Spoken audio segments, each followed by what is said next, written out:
গোটেইখিনি প্লাছ কৰাৰ পিছত ভাইবা আৰু এক্সামৰ গোটেইখিনি প্লাছ। জয় হিন্দ বন্ধুসকল আজি মই কিহৰ ওপৰত আলোচনা কৰিম সেইটো তোমালোকে থাম্বনেল চাই গমেই পালা। ঠিক আছে, কিছুমানে বহুত কম মাৰ্কছ পাইছা, কিছুমানে কাটঅফৰ পৰা 1 নম্বৰ 1.5 নম্বৰ 2 নম্বৰ এটা বেছি পাইছা। ঠিক আছে, তেওঁলোকে মনত বহুত টেনশ্যন চলি আছে যে মোৰ চাকৰিটো হ'বনে নাই। ঠিক আছে, এনেকুৱা টেনশ্যন কৰিব লগা এতিয়া একো দৰকাৰ নাই। এতিয়া তোমালোকৰ ফাইনেল মেৰিট লিষ্ট বাকী আছে, তোমাৰ এক্সট্ৰা মাৰ্কছ আৰু ভাইবা মাৰ্কছটো এড কৰিবলৈ বাকী আছে। ঠিক আছে, ইয়াৰ খেলাটো এতিয়াও বাকী আছে। ঠিক আছে, কোনো কম পাইছা, কম পালেও এতিয়া তোমালোকৰ চাকৰি হ'ব।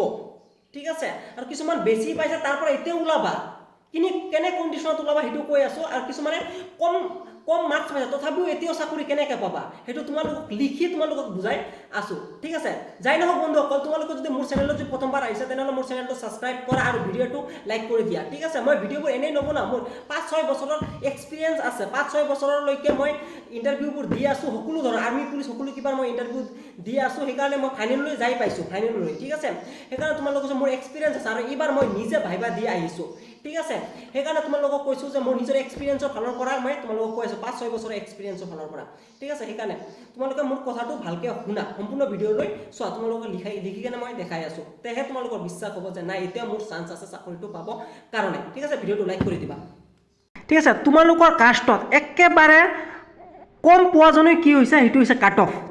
তোমালোকৰ ডিষ্ট্ৰিক্টত ধৰি লোৱা কিমান কাট অফ গৈছে, 116 কাট অফ গৈছে। ঠিক আছে, 116 কাট অফ গৈছে, এইটো একেবাৰে তলৰজনে। ঠিক আছে, একেবাৰে তলৰজনে 116 পাইছে। ধৰি লোৱা যে তোমালোকৰ ধৰিহে ল'ব যে তোমালোকৰ ডিষ্ট্ৰিক্টত 15টা ভেকেঞ্চি আছে।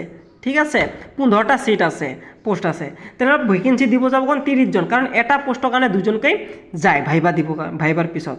ঠিক আছে, এতিয়া যোৱা, এতিয়া 30 জন তোমালোকৰ ডিষ্ট্ৰিক্টত তোমাৰ কাষ্টত 30 জন ব্যক্তি আছে, 1 2 3 29 30। ঠিক আছে, ইমান লিখি থকা নাই, 30 জন ব্যক্তি আছে। ঠিক আছে, একেবাৰে তলৰজনে পাইছে তোমাৰ 116। এতিয়াতো কোনো গম নাপায় যে ওপৰজনে কিমান পাইছে, গম নাপায়, গম পায় বাৰু, সেইটোৰ সুবিধা আছে জানিব কাৰণে। ঠিক আছে, মই এইটো তোমালোকক কেনেকৈ গম পাই তোমালোকক দেখাই আছোঁ। তোমালোকৰ কাষ্টত একেবাৰে ওপৰজনে কিমান পাইছে এইটো তোমালোকক বুজাই আছোঁ। একেবাৰে তলৰজনে পাইছে 30 নম্বৰজনে পাইছে 116।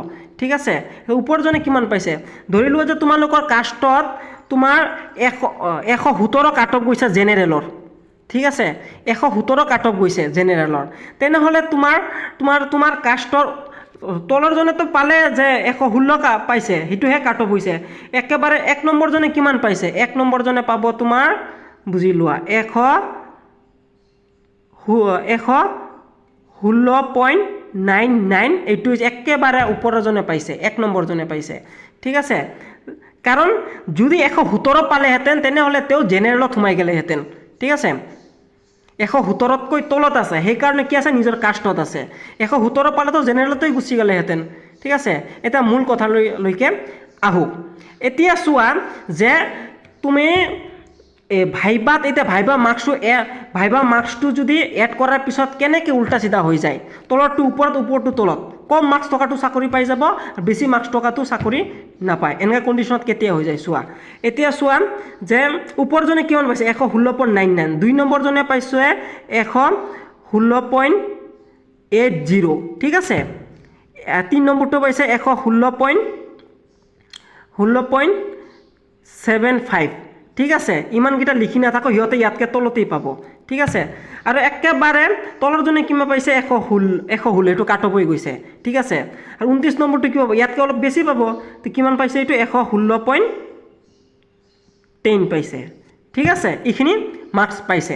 এতিয়া চোৱা, এতিয়া গোটেইকেইটা ভাইবা দিবলৈ গ'ল, এইখিনি মাৰ্কছ পালে ভাইবাৰ আগলৈকে, এতিয়া গোটেইকেইটা ভাইবা দিবলৈ গ'ল, এতিয়া ভাইবা মাৰ্কটো প্লাছ কৰোঁ, সি পালে 2, গোটেইকেইটাই ওপৰকেইটাই 2 পালে, কিন্তু তলৰকেইটাই কি পালে, এতিয়া ভাইবালৈকে মাৰ্কছ কিন্তু এইকেইটাই বেছি পাইছিল আৰু এইকেইটাই কম পাইছিল, কিন্তু ভাইবাত যাই কাৰণে ইহঁতে কি কৰিলে, ধুনীয়া মাৰ্কছ এটা পাই গ'লে, 3। বেছিভাগ মানুহকে 2-3 দিয়া। ঠিক আছে, এইকেইটাই যিকেইটাৰ আগত মাৰ্কছ কম আছিল সেইকেইটাই 3 পাই গ'লে।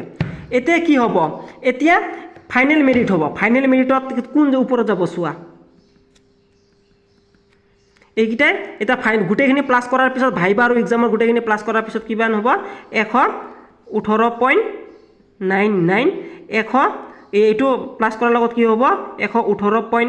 80 আৰু এইটো প্লাছ কৰাৰ লগত কিমান হৈ যাব 118.75 আৰু এইটো প্লাছ কৰাৰ লগে লগে কি হৈ যাব এইটো তো যিকেইটা কম মাৰ্কছ পাইছে কিন্তু ভাইবাত ভাল মাৰ্কছ পাই গৈছে কিমান পাই যাব এইটো 119.10 ঠিক আছে আৰু এইটো কিমান পাব ডাইৰেক্ট 119 পাব ঠিক আছে এতিয়া চোৱা এতিয়া তলত থাকি কেনে ভাইবাৰ পিছত ভাইবাত ভাল মাৰ্কছ পোৱাৰ পিছত ইহঁতে আগৰ বেছি মাৰ্কছ পোৱা গিটাতকৈ ওপৰত গুচি গৈছে না নাই 118 কিন্তু ইহঁতে কি পাইছে 119 দুটাই পাইছে চাকৰি কোনে পাব চাকৰি পালে এই দুটাই পাব ঠিক আছে তোমালোক কৈছো না ভাইবাৰ খেলা এতিয়াও বাকি আছে ঠিক আছে এনেকুৱা ধৰণৰ কাটঅফটো উল্টা সিধা হৈ থাকে ঠিক আছে তোমালোকে এতিয়া হতাশ নহবা তোমালোকৰ এতিয়াও তোমালোকৰ চাকৰি হোৱাৰ চান্স আছে ঠিক আছে যদি বুজি পাইছা তেনেহলে মোৰ চেনেলটো সাবস্ক্ৰাইব কৰা আৰু ভিডিওটো লাইক কৰি দিয়া ঠিক আছে ধন্যবাদ